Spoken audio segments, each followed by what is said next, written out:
दोस्तों नमस्कार, स्वागत है आप सभी का। अगर फिर से चले जानते हैं बिहार की ताजा खबरों को, लेकिन उससे पहले अगर आपने अभी तक इस चैनल को सब्सक्राइब नहीं करो, सब्सक्राइब कर लें, जिससे कि आपको बिहार की ताजा खबर रोजाना मिलती रहे। सबसे पहली बड़ी खबर, बिहार सरकार ने कटिहार पुलिस फायरिंग के संबंध में जिलाधिकारी और पुलिस अधीक्षक से संयुक्त जांच रिपोर्ट मांगी है। बिहार सरकार ने कटिहार जिले में बेहतर बिजली आपूर्ति को लेकर विरोध प्रदर्शन के हिंसक हो जाने पर पुलिस गोलीबारी में 2 लोगों की मौत के एक दिन के बाद जिलाधिकारी और पुलिस अधीक्षक से घटना की संयुक्त जांच रिपोर्ट मांगी है। बिहार पुलिस के अपर महानिदेशक एडीजी जेएस गंगवार ने पटना में पत्रकारों से कहा कि जिस बारसोई थाना क्षेत्र में घटना हुई है वहां स्थिति पूरी तरह से नियंत्रण में है। किसी भी अप्रिय घटना को रोकने के लिए इलाके में पर्याप्त सुरक्षा बल तैनात किए गए हैं। सरकार ने कटिहार जिले के जिलाधिकारी और पुलिस अधीक्षक से जल्द घटना की संयुक्त जांच रिपोर्ट मांगी है। बड़ी खबर, राज्य में पहले स्मार्ट मीटर अब आर्टिफिशियल इंटेलिजेंस का भी इस्तेमाल करेगी बिजली कंपनी। आम उपभोक्ताओं पर होगा असर। बिजली उपभोक्ताओं की आम शिकायत होती है कि बिल अधिक आ रहा। पिछले महीने कम राशि का बिल था और इस माह दोगुना हो गया। बिजली उपभोक्ता इससे जुड़ी शिकायतें अलग अलग फोरम पर सुनवाई के लिए ले जाते हैं। दिलचस्प यह है कि इसे ठीक उलट बिजली कंपनी अब एक एक उपभोक्ता का यह अकाउंट दफ्तर में बैठकर ही खंगाल लेगी कि उनका बिजली बिल वर्तमान महीने में पिछले माह के बिजली बिल से कम क्यों हो गया। तुरंत बिजली कंपनी की टीम इसकी पड़ताल करने संबंधित उपभोक्ता के दरवाजे पर पहुंच जाएगी। दरअसल आर्टिफिशियल इंटेलिजेंस के माध्यम से इस बाबत बने नियंत्रण कक्ष को एक एक उपभोक्ता के बारे में यह जानकारी उपलब्ध होगी कि पिछले महीने उसकी खपत कितनी यूनिट की थी और वर्तमान महीने में खपत की स्थिति क्या है। बड़ी खबर, बिहार को मिड डे मील के लिए केंद्र से नहीं मिले 2000 करोड़ रुपए। जानकारी के मुताबिक अगर एक माह और केंद्रीय राशि नहीं मिली तो राज्य पर वित्तीय भार बढ़ सकता है, जबकि मध्याह्न भोजन योजना केंद्र प्रायोजित कार्यक्रम है। सूत्रों के मुताबिक मध्याह्न भोजन के लिए केंद्र से पूरे साल के लिए 2000 करोड़ से कुछ अधिक की राशि मंजूर की गई है। केंद्र को यह राशि वित्तीय वर्ष की प्रत्येक तिमाही में 500 करोड़ किस्त में देने थे। इसके हिसाब से पहली किस्त अब तक मिल जानी चाहिए थी। इधर केंद्र ने इस किस्त में देरी की वजह तकनीकी बताई है। केंद्र ने बताया कि अगर आपके खाते में 250 करोड़ से अधिक की राशि है तो अगली राशि तभी मिलेगी जब इस राशि को खर्च करने या खाते में 250 करोड़ से कम हो। और संयोग से राज्य के मध्याह्न भोजन मद में 250 करोड़ रुपए की राशि अभी भी है। बड़ी बिहार के छपरा जिले के मेयर राखी गुप्ता की कुर्सी 3 बच्चों के कारण चली गई। अपने चुनावी हलफनामे में राखी गुप्ता ने 2 बच्चों का जिक्र किया था और एक को छिपा लिया था। राखी गुप्ता के हलफनामे को चुनौती देते हुए पूर्व मेयर सुनीता देवी ने चुनाव आयोग में केस दर्ज कराया, जिसकी जांच में यह पूरा फर्जीवाड़ा सामने आया और राखी गुप्ता को चुनाव आयोग ने अंततः पद से हटा दिया है। बिहार नगर पालिका अधिनियम 2007 के मुताबिक अगर किसी नागरिक को 4 अप्रैल 2008 के बाद तीसरा, चौथा या इससे अधिक संतानें हैं तो वह नगर पालिका निर्वाचन में चुनाव नहीं लड़ सकता। मतलब 2008 के बाद 3 या 3 से अधिक संतान वाले व्यक्ति नगर और ग्राम पंचायत का चुनाव नहीं लड़ सकते हैं। बड़ी खबर, दरभंगा में महादलित श्रीकांत पासवान के अंतिम संस्कार पर बवाल करने वालों के नाम पुलिस ने नहीं बताए। विरोध करने वाले लोगों की पहचान अन्य समुदाय के तौर पर सोशल मीडिया को बताई गई है। मधुबनी हो या दरभंगा, किशनगंज हो या अररिया, मिथिला क्षेत्र के जिस भी इलाके में मुस्लिमों की आबादी अधिक है, हिंदू अल्पसंख्यक हो गए हैं, वहाँ पूजा तक नहीं करने दिया जाता है। सत्यनारायण भगवान की कथा भी नहीं होने दी जाती है। शादी ब्याह में ढोल बाजा नहीं बजने दिया जाता है और कहते हैं कि मस्जिद के आगे से बारात लेकर नहीं जाने देंगे। बिहार की मधुबनी के सांसद अशोक यादव ने महादलित बुजुर्ग श्रीकांत पासवान के अंतिम संस्कार में समुदाय विशेष के लोगों के उत्पात का जिक्र करते हुए ये बातें कही। श्रीकांत पासवान के दाह संस्कार के दौरान हुई घटना का हवाला देते हुए सांसद अशोक यादव ने बताया कि शमशान की जिस जमीन को अपना बताकर मुस्लिम समुदाय के लोगों ने विरोध किया है, वहाँ कई पुश्तों से हिंदू दाह संस्कार करते आ रहे। शमशान की जमीन नीचे हो जाने के कारण पानी लगने लगा था। मनरेगा से मिट्टी भराई उस जगह पर की गई है और कहा कि 100 के साथ अभद्र अमानवीय व्यवहार किया गया। इससे पहले इस तरह की घटना कभी हुई नहीं। बड़ी खबर, आंगनबाड़ी के बच्चों को भी पढ़ाएंगे स्कूल के शिक्षक। के पाठक का आदेश, आंगनबाड़ी के बच्चों को भी स्कूलों के शिक्षक पढ़ाएंगे। इसे सुनिश्चित कराने का निर्देश शिक्षा विभाग के अपर मुख्य सचिव के पाठक ने जिला शिक्षा पदाधिकारियों को दिया है और यह भी कहा कि सभी आंगनबाड़ी केंद्रों को नजदीक के स्कूल से शीघ्र टैग करें। आवश्यकता के मुताबिक स्कूल के शिक्षक टैग वाले केंद्रों के बच्चों को भी सप्ताह में 1-2 दिन पढ़ाएंगे। वीडियो कॉन्फ्रेंसिंग में श्री पाठक ने अधिकारियों को इस कार्य को जल्द पूरा करने को कहा था। इतना ही नहीं, विभाग का यह भी निर्देश है कि आंगनबाड़ी केंद्रों को स्कूल में ही आवश्यकता के मुताबिक 1 या 2 कमरे दिए जाएं, खासकर उन केंद्रों को जो किराए के भवन में चल रहे।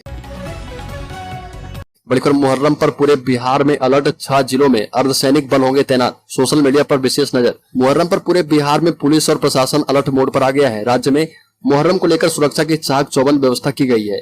पुलिस महकमे की तरफ से सोशल मीडिया पर विशेष तौर पर नजर रखा जा रहा। इसके साथ ही साथ सभी जिलों को हर स्तर पर एहतियात बरतने का आदेश जारी किया गया है। इसके अलावा पटना, नालंदा, रोहतास, भागलपुर, सिवान और दरभंगा में अर्धसैनिक बल की 6 कंपनियां तैनात की गई है। मुहर्रम को लेकर पुलिस महकमा काफी अलर्ट मोड पर है। यही वजह है कि राज्य में बीएसएफ की 24 कंपनियां तैनात की गई है। इसके साथ ही 7790 बुनियादी प्रशिक्षु सिपाहियों की भी तैनाती की गई है। वहीं ताजिया जुलूस के लिए लाइसेंस निर्धारित शर्तों पर दी गई है। बड़ी खबर, बिहार में जल्द नियुक्त होंगे 5000 डॉक्टर। बिहार में डॉक्टरों की कमी जल्द दूर होगी। स्वास्थ्य विभाग ने 5000 डॉक्टरों की बहाली करने का निर्णय किया है। इसके तहत मेडिकल कॉलेज में 1300 तो सामान्य अस्पतालों के लिए 3800 डॉक्टर बहाल किए जाएंगे। मेडिकल कॉलेज में डॉक्टरों की बहाली के लिए बिहार लोक सेवा आयोग को अधियाचना भेज दी गई है। बाकी पदों पर बहाली का प्रस्ताव भी जल्द ही कैबिनेट को भेजा जाएगा। बड़ी खबर, कटिहार जिले में पुलिस फायरिंग में हुई 2 लोगों की मौत का मामला गर्माता जा रहा। बीजेपी लगातार सरकार को घेर रही है, सवाल कर रही है। दूसरी तरफ ऊर्जा मंत्री विजेंद्र यादव ने बड़ा बयान दे दिया और कहा कि लोग अगर बदमाशी करेंगे तो पुलिस क्या लाठी गोली नहीं चलाएगी। दूसरी तरफ अब बीजेपी ने कहा कि ऊर्जा मंत्री पर 2 लोगों की हुई हत्या मामले में केस दर्ज करवाया जाए। इसके साथ ही ऊर्जा मंत्री से इस्तीफे की मांग भी की गई है। बीजेपी विधायक ने कहा कि ऊर्जा मंत्री विजेंद्र यादव पर केस दर्ज होना चाहिए। ऊर्जा मंत्री बेतुका बयान दे रहे और कहा कि उनका यह बयान कि जो बदमाशी करेगा उस पर गोली चलेगी, ये बयान बताता है कि वो कितने निर्दयी इंसान हैं। बड़ी खबर, मांझी कुशवाहा और चिराग की वोट बैंक में नीतीश करेंगे सेंधमारी। अगस्त महीने में बड़े काम करेगी जेडीयू। दरअसल जेडीयू अति पिछड़ा जनाधार को अभी मजबूत करने और दलित वोट बैंक को अपने साथ लाने के लिए इस माह 2 बड़े कार्यक्रम की शुरुआत करने जा रही है। पार्टी सबसे पहले 6 अगस्त को राज्य के 5 प्रमंडलों में 5 टीम तैयार करके कर्पूरी चर्चा लॉन्च करने की तैयारी कर रही है। यह कार्यक्रम लॉन्चिंग के बाद 1 सितंबर से प्रारंभ होकर 24 जनवरी 2024 यानी कि कर्पूरी ठाकुर की 100वीं जयंती तक चलेगी। इसके बाद 15 अगस्त को राज्य की सभी 8054 ग्राम पंचायतों के अनुसूचित टोलों में झंडोत्तोलन एवं ग्राम संसद आयोजित करने का निर्णय लिया गया है।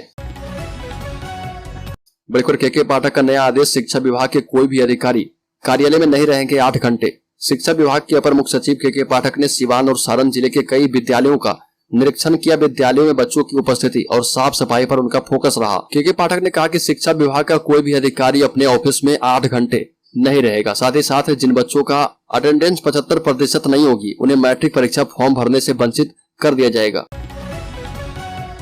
बड़ी खबर, शेखपुरा में आशा कार्यकर्ताओं को सरकारी सेवक घोषित करने सहित अन्य मांगों को लेकर चलाए जा रहे आंदोलन के 17वें दिन भी सामुदायिक स्वास्थ्य केंद्र का घेराव किया। साथ ही नियमित टीकाकरण कार्य को भी रोक दिया गया।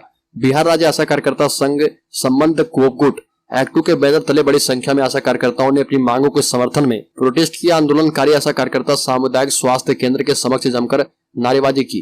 अस्पताल के मुख्य गेट को जाम कर दिए जाने के कारण अस्पताल में ओपीडी सेवा सहित अन्य स्वास्थ्य सेवाओं में बाधा पहुंची है। बता दें कि आशा कार्यकर्ताओं और बिहार सरकार के बीच अभी वार्ता सफल नहीं हो रही है और इसी के चलते लगातार आशा कार्यकर्ता हड़ताल को जारी करके रखे हुए हैं। बड़ी खबर, नीतीश मंत्रिमंडल विस्तार नहीं होने से कांग्रेस नाराज। बिहार में मंत्रिमंडल विस्तार नहीं होने से कांग्रेस का सब्र अब जवाब देने लगा है। कांग्रेस विधायक दल के नेता डॉक्टर शकील अहमद खान ने कड़े लहजे में कहा कि जितनी जल्द हो मंत्रिमंडल विस्तार कर देना चाहिए। इस पर जो भी चर्चा होनी थी वह सब हो चुकी है। पिछले कई महीनों से मंत्रिमंडल विस्तार की चर्चा हो रही है लेकिन विस्तार हुआ नहीं है। दरअसल आयोग बोर्ड आदि में भी कांग्रेस के नेताओं को जगह नहीं मिली है और गठबंधन में शामिल कांग्रेस देखती रह गई। इससे पार्टी कार्यकर्ताओं और नेताओं में आक्रोश है। अभी कांग्रेस से 2 मंत्री नीतीश कैबिनेट में है और कांग्रेस 2 और मंत्री पद की चाहत रखती है लेकिन इसको भी टाला जा रहा। जब जीतन राम मांझी के बेटे संतोष कुमार सुमन ने मंत्रिमंडल से इस्तीफा दिया तो आनंद फानंद में जेडीयू के रत्नेश सदा को उनकी जगह मंत्री पद की शपथ दिलाई गई। जानकारी के मुताबिक कांग्रेस की डिमांड 2 और मंत्री पद की है लेकिन नीतीश कुमार और तेजस्वी यादव 1 और मंत्री पद ही कांग्रेस को देना चाहते हैं। पेच इसी पर फंसा हुआ है और अभी तक 1 मंत्री का नाम भी कांग्रेस तय नहीं कर पाई है। बड़ी खबर, मुंबई में होगी इंडिया गठबंधन की अगली बैठक। लोकसभा चुनाव 2024 में बीजेपी को घेरने के लिए विपक्षी पार्टियों ने गोलबंद होकर नया गठबंधन बनाया है जिसका नाम INDIA यानी इंडिया रखा गया है। विपक्षी एकता की तीसरी बैठक की तारीख भी तय हो गई है। मुंबई में होने वाली बैठक के लिए विपक्षी नेताओं ने 25 और 26 अगस्त की तारीख तय की है। इंडिया नामाकरण के बाद मुंबई में यह दूसरी बैठक होगी और माना जा रहा है कि इस बैठक में विभिन्न दलों के बीच कोऑर्डिनेशन कमेटी का गठन किया जाएगा। इसके साथ ही लोकसभा चुनाव 2024 में विपक्षी दलों के बीच सीटों के बंटवारे पर भी बात होगी। बड़ी खबर, मुजफ्फरपुर के चर्चित प्रॉपर्टी डीलर आशुतोष शाही हत्याकांड की गुत्थी सुलझाने के लिए पुलिस लगातार प्रयास कर रही है। हत्याकांड में 2 आरोपियों को जेल भेजा गया है, वहीं 1 आरोपी की पुलिस अभिरक्षा में इलाज चल रहा है। अन्य आरोपियों की गिरफ्तारी के लिए छापेमारी भी चल रही है। अब पुलिस कल्याणी स्थित मछली मंडी के जमीन के जांच में भी जुट गई है। बता दें कि चर्चित प्रॉपर्टी डीलर आशुतोष शाही हत्याकांड मामले में कल्याणी मछली मंडी के जमीन की जाँच के लिए नगर थाना अध्यक्ष और केस के IO Shriram Singh registry office पहुंचे। हत्याकांड से जुड़े जमीनों का कागजात खंगाला। पुलिस जानना चाहती है कि आखिर कौन कौन से जमीन है जिसको लेकर प्रॉपर्टी डीलर आशुतोष शाही से अपराधियों की टसल चल रही थी। पुलिस यह जानना चाह रही है कि इस विवादित जमीन को कौन कौन प्रॉपर्टी डीलर खरीदना चाह रहे थे, इसके पीछे किस किस गैंगस्टर का हाथ था। पुलिस कई बिंदुओं पर जांच में जुटी है।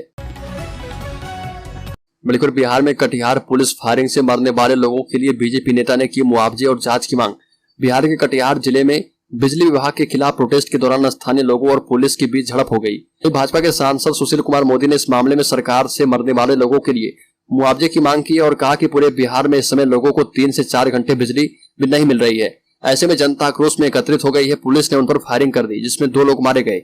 इन लोगों के परिवार को मुआवजा मिलना चाहिए और पूरे मामले की जांच होनी चाहिए।